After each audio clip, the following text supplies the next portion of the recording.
अधिकार हामी सबैको सरोकार ठुला साना मानिस र सृष्टि समस्तैको सरोकार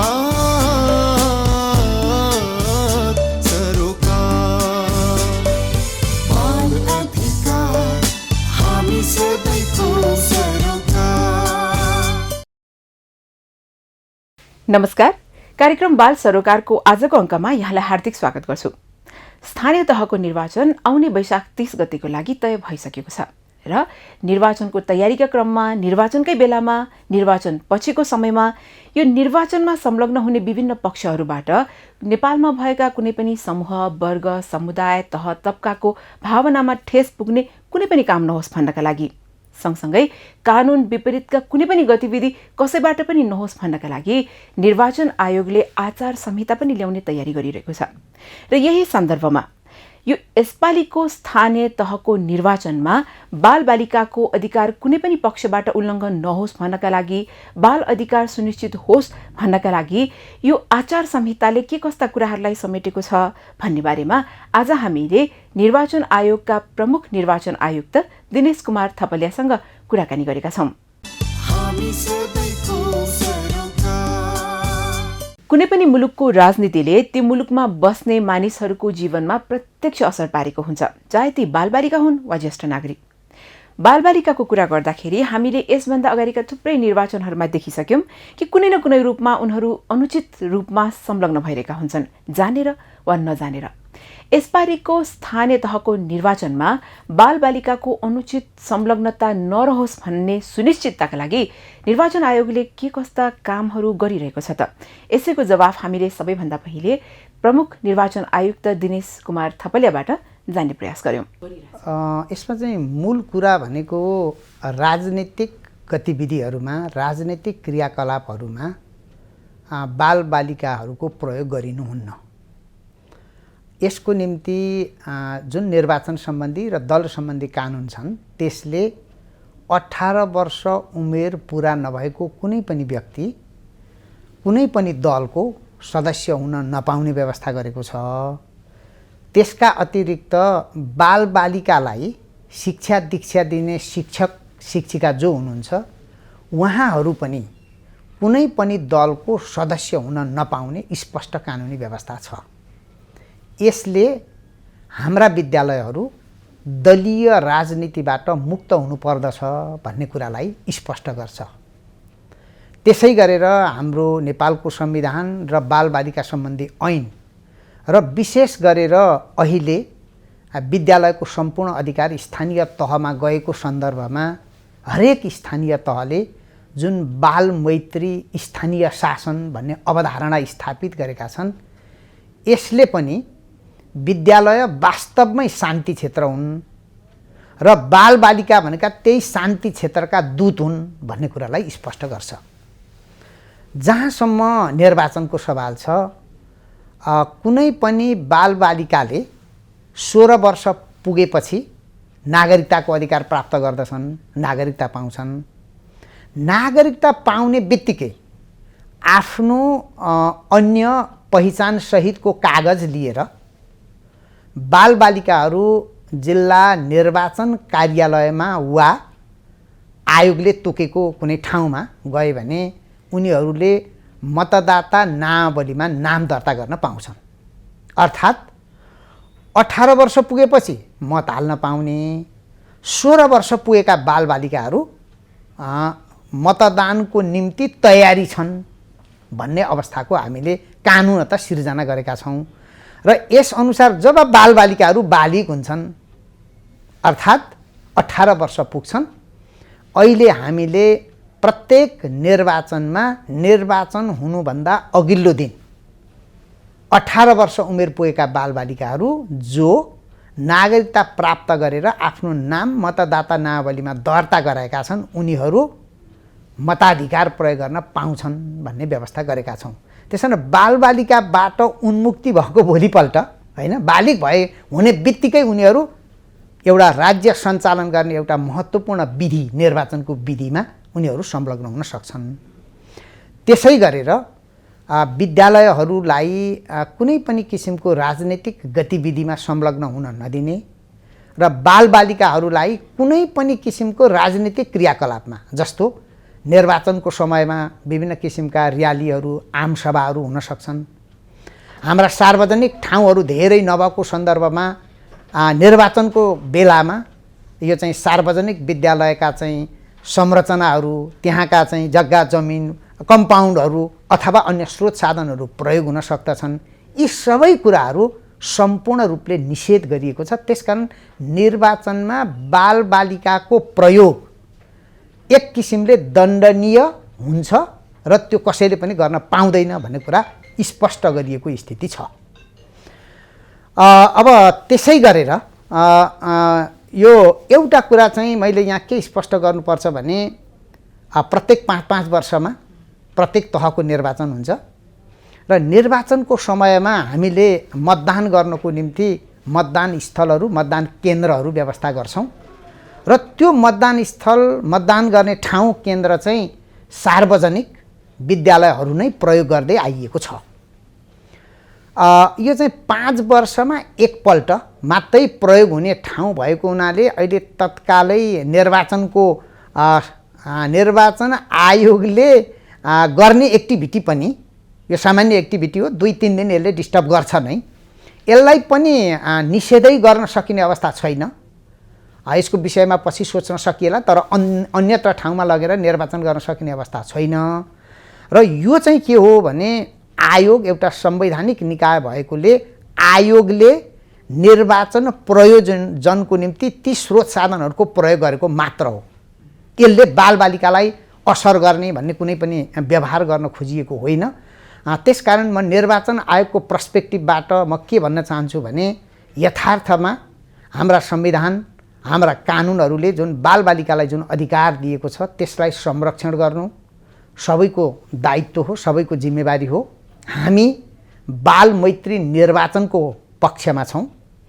साँच्चै भन्ने हो भने निर्वाचन आयोगको अभिष्ट भनेको बालमैत्री निर्वाचन हो र यो तथ्यलाई महसुस गरेर हामी जो जहाँ जहाँ छौँ यी सबै क्षेत्रबाट बाल अधिकारको सम्मान गर्दै निर्वाचनका कुनै पनि गतिविधिमा बालबालिकाको सम्भावित दुरुपयोग रोक्नको निम्ति पनि हामी अनुरोध गर्दछौँ। यसका अतिरिक्त अहिले निर्वाचनको प्रक्रिया अगाडि बढ्दै जाँदा स्वाभाविक रूपले सामाजिक सञ्जालहरू पनि एक्टिभ हुन्छन्।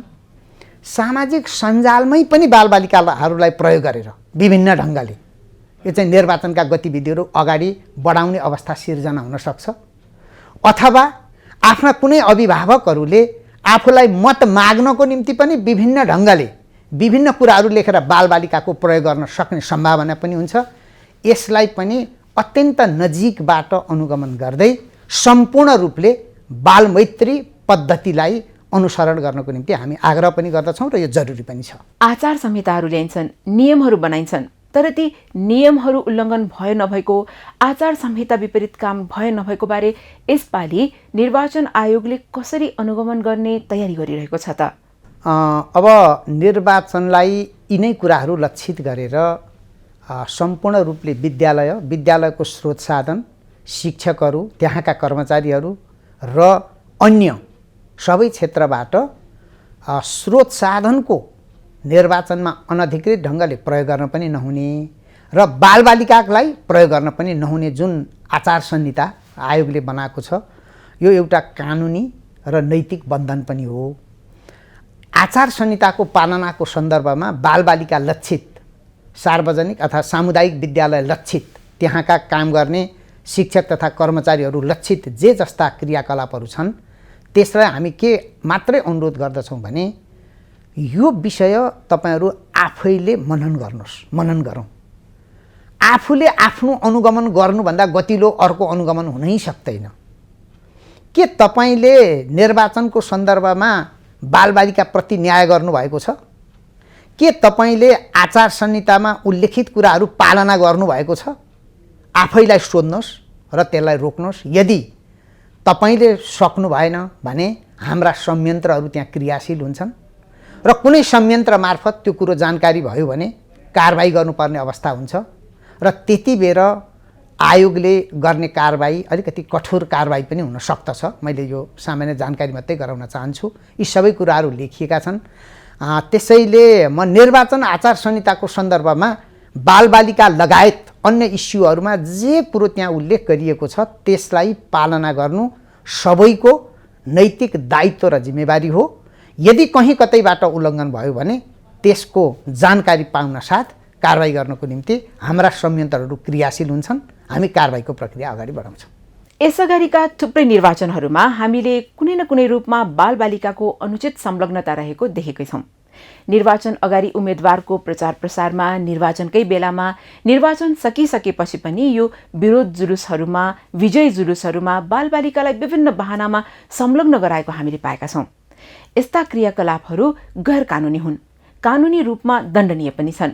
यसैले अभिभावक होस्, स्कुलका विद्यार्थी सँगसँगै शिक्षकहरू सबैजना अति सजग हुन आवश्यक छ।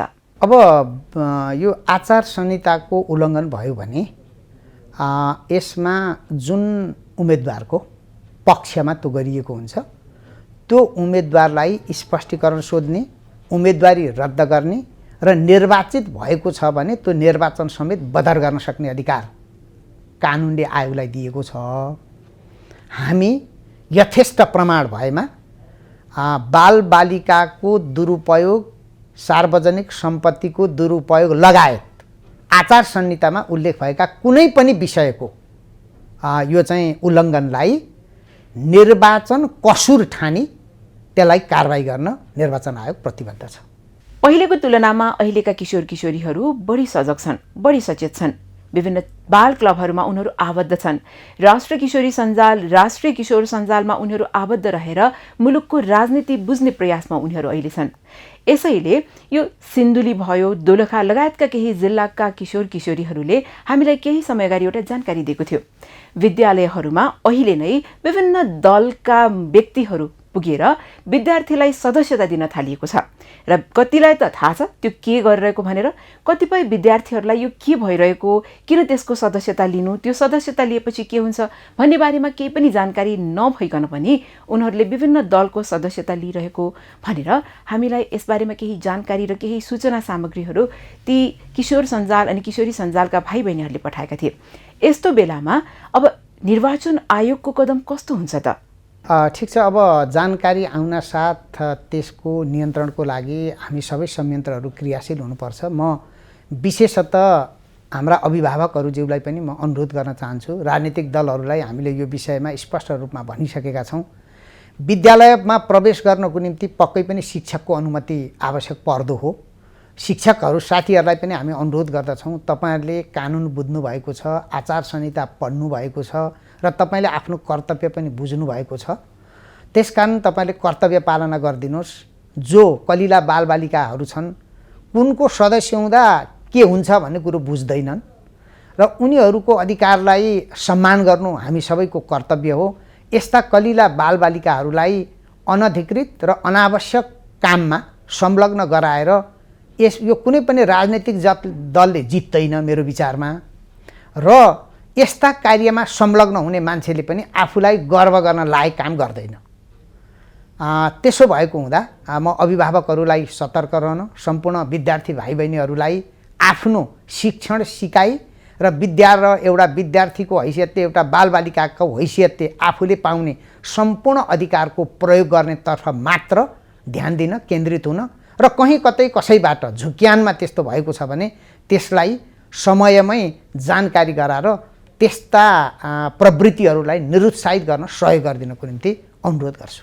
अब होइन, यस्तो छ, बालबालिकाको सन्दर्भमा निर्वाचन आयोगले यो निर्वाचनसँग सम्बन्धित विषय मात्रै होइन, अहिले हामीले निर्वाचनसँग जोडेर भन्यौँ, यो समग्र विषयवस्तुसँग सम्बन्धित विषय हो। बालबालिकाको सन्दर्भमा अब यो चाहिँ टोल फ्री नम्बर छ, जुन बाल हेल्पलाइन नम्बर पनि छ, त्यहाँबाट आएका सूचनालाई पनि आयोगले आधिकारिक मान्दछ। अरू यो चाहिँ बाल कल्याण परिषद छ, उसले बाल कल्याण परिषदसँग पनि आयोगको यो विषयमा एक चरण कुराकानी भइसकेको छ। मैले कुराकानी गरेका छु। उहाँहरूले पनि केही कुराहरू लिखित रूपमा हामीलाई दिनुभएको छ, त्यसलाई पनि कार्यान्वयन गर्न हामी प्रतिबद्ध छौँ। त्यसकारण सबैले, बालबालिका सबैका हुन् र सबैको सहयोगबाट मात्रै बालबालिकाको एउटा सुन्दर भविष्य सुनिश्चित हुन सक्दछ। तदनुसार सबै क्षेत्रबाट सहयोग हुन अपिल गर्दछौँ हामी। र जहाँबाट यदि त्यस्तो सूचना आयो र निर्वाचनसँग जोडिएको इस्यु भयो भने आयोगले त्यसलाई तत्काल कारबाही गर्छ, अगाडि बढाउँछ। कुनै पनि प्रजातान्त्रिक मुलुकमा निर्वाचनको निकै ठुलो महत्त्व हुन्छ र यो निर्वाचनलाई सही किसिमले सम्पन्न गर्न सबैजनाको एकदमै राम्रो खालको सहभागिता होस् भन्ने सुनिश्चित गर्नका लागि निर्वाचन शिक्षाको पनि महत्त्व धेरै ठुलो छ। र यही क्रममा यो निर्वाचन शिक्षामा बालबालिकाको दृष्टिकोण कसरी समेट्छ त? आयोगले कसरी बुझेको छ भने निर्वाचनको समयमा हुने शिक्षा भनेको मतदान कसरी गर्ने र किन गर्ने भन्ने कुरासँग मात्रै लक्षित हुन्छ। त्यो एक किसिमले मतदातालाई सुसूचित गर्ने कुरा मात्रै हो। तर निर्वाचन शिक्षा भनेको एउटा जीवन पर्यन्त आवश्यक पर्ने मान्छेको जीवनशैली र जीवन पद्धतिसँग जोडिएको विषय हो। यसको निम्ति आयोगले अहिले आएकै पहलमा हामीले यो सामाजिक शिक्षाभित्र माध्यमिक तहका विद्यार्थीहरूको शिक्षामा यसलाई समावेश गरेका छौँ। हामीले थुप्रै शिक्षकहरूलाई यो विषयमा तालिम पनि दिएका छौँ र अहिले बालबालिकालाई नै लक्षित गरेर बालबालिकाले निर्वाचनमा दुरुपयोग हुन हुँदैन, तर निर्वाचनका सबै कुरा जान्नु चाहिँ पर्दछ। यो दृष्टिकोणबाट आयोगले अहिले हाम्रा 7वटा प्रदेश स्तरका कार्यालयहरूमा हामीले यो शिक्षा सम्बन्धी एउटा छुट्टै संयन्त्र र व्यवस्था गरेका छौँ र त्यहाँ आएर बालबालिकाहरूले यो विषयमा जानकारी लिन सक्छन्, आफैले अभ्यास गर्न पनि पाउँछन्। विभिन्न विद्यालयहरूमा का अतिरिक्त क्रियाकलापभित्र यो निर्वाचन शिक्षालाई निर्वाचन कसरी हुन्छ, कसरी छानिनु पर्दछ, भोटको महत्त्व के हुन्छ, आफै आफ्ना कक्षाको एउटा मोनिटर चुन्दा पनि भोट हाल्यो भने एक भोटले पर्ने प्रभावबारे विद्यार्थीहरूले त्यही जानकारी प्राप्त गर्दछन्। त्यसमा भोटको महत्त्व, एउटा मतदानको महत्त्वको विषयमा हामीले जानकारी गराउँछौँ।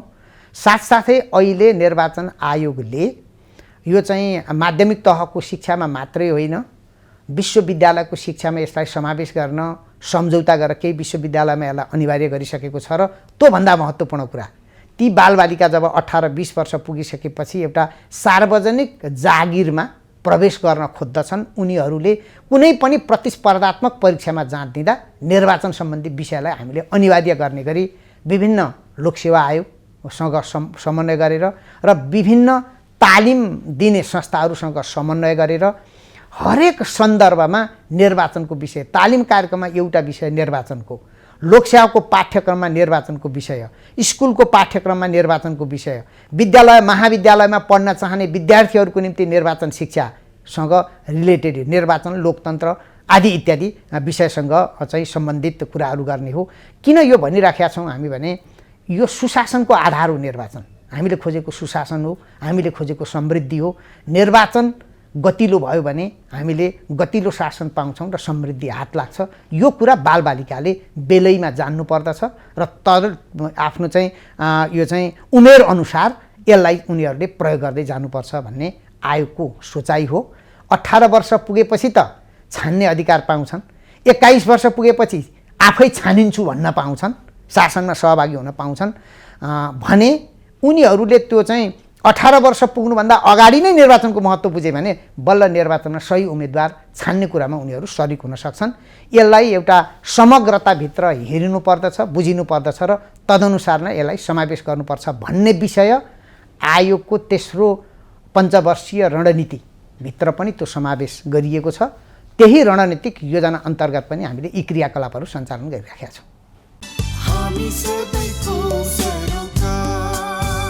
बालबालिकालाई पनि मानसिक स्वास्थ्यसँग सम्बन्धित समस्याहरू हुन सक्छन्। अरू रोगहरू जस्तै मानसिक स्वास्थ्य समस्याको पनि सजिलो उपचार हुन सक्छ। यदि समयमै उपचार गरिएन भने यसले बालबालिका तथा किशोर किशोरीको शारीरिक मानसिक मात्र नभई सामाजिक व्यवहारमा समेत असर पुर्याउँछ। यसैले बालबालिका विद्यालय जान नमानेमा, धेरै चकचक गरेमा, उमेर अनुसार मानसिक विकास नभएमा, धेरै रिसाउने र झगडा गर्ने गरेमा, दैनिक कामहरूमा ध्यान नदिएमा, डराउने, आत्तिनी र बेहोस हुने भएमा तुरुन्तै मानसिक स्वास्थ्य परामर्शदाता वा बाल मनोचिकित्सकसँग सम्पर्क गर्नुहोस्। कान्ति बाल अस्पतालको बालबालिका तथा किशोर किशोरी मनोरोग विभागको पैसा नलाग्ने फोन 166001 10666 वा बाल हेल्पलाइनको 1098 सम्पर्क गर्नुहोस्। बालबालिकाको मानसिक स्वास्थ्यप्रति सचेत रहौँ। हामी सबैको सरोकार। तपाईँ अहिले कार्यक्रम बाल सरोकार हेरिरहनु भएको छ अनि तपाईँसँगै छु म प्रमिला मानन्धर। केही बेर अगाडि हामीले अब आउनै लागेको स्थानीय तहको निर्वाचनमा बालबालिकाको अनुचित खालको संलग्नतालाई कसरी रोक्ने, कसरी यो स्थानीय तहको निर्वाचनलाई बालमैत्री बनाउने भन्ने बारेमा प्रमुख निर्वाचन आयुक्त दिनेश कुमार थपलियासँग गरेको कुराकानी प्रस्तुत गरेका थियौं। अब हामी कार्यक्रममा अगाडि बढ्दैछौं यो गीतबाट।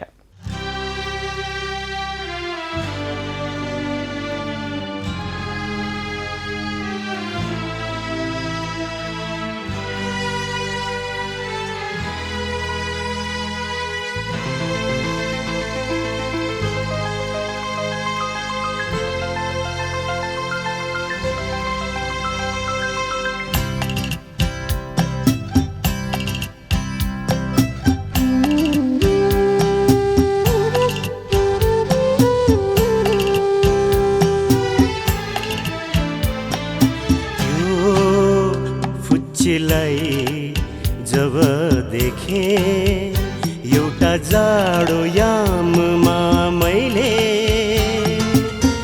मन उदास भयो र खेल्यो थुप्रै कुरा, मन उदास भयो र खेल्यो थुप्रै कुरा,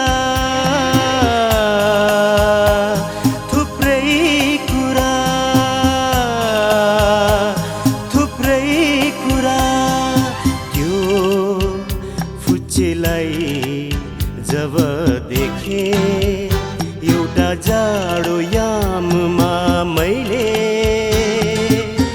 मन उदास भयो र खेल्यो थुप्रै कुरा, मन उदास भयो र खेल्यो थुप्रै कुरा,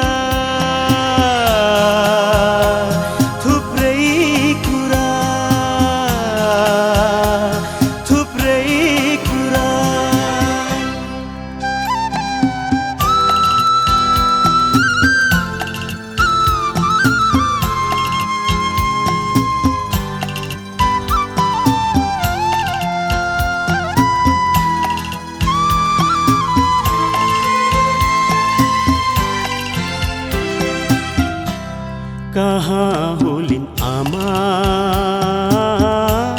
कहाँ होलान् बाबा,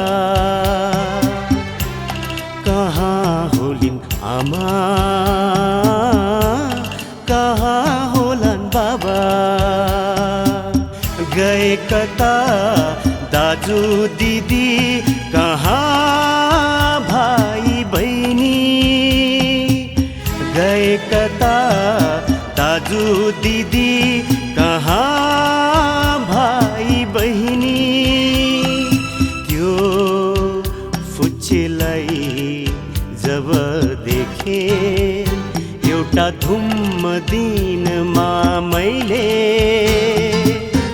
मन उदास भयो र खेल्यो थुप्रै कुरा, मन उदास भयो र खेल्यो थुप्रै कुरा, थुप्रै कुरा, थुप्रै कुरा।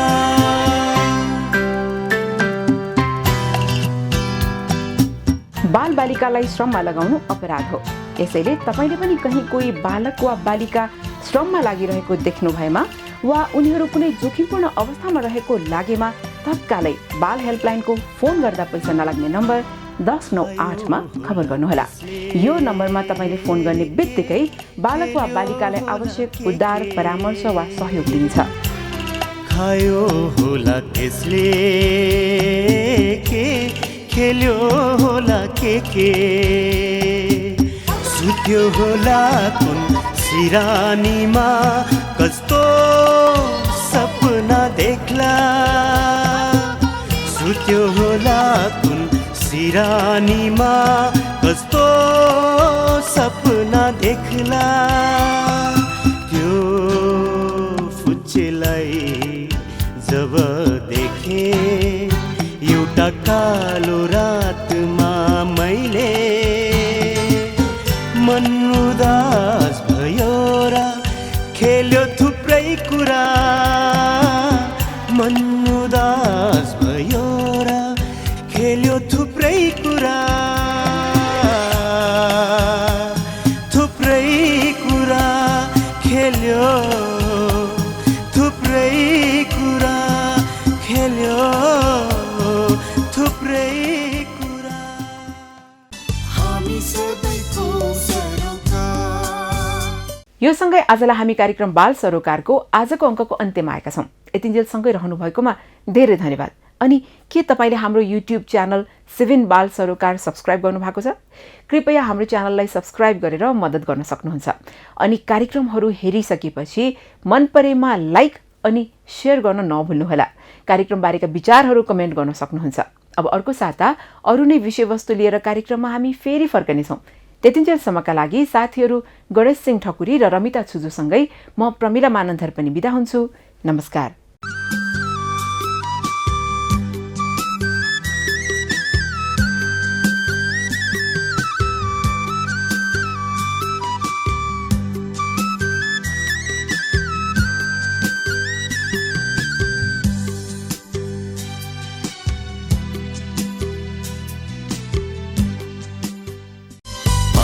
अधिकार हामी सबैको सरोकार।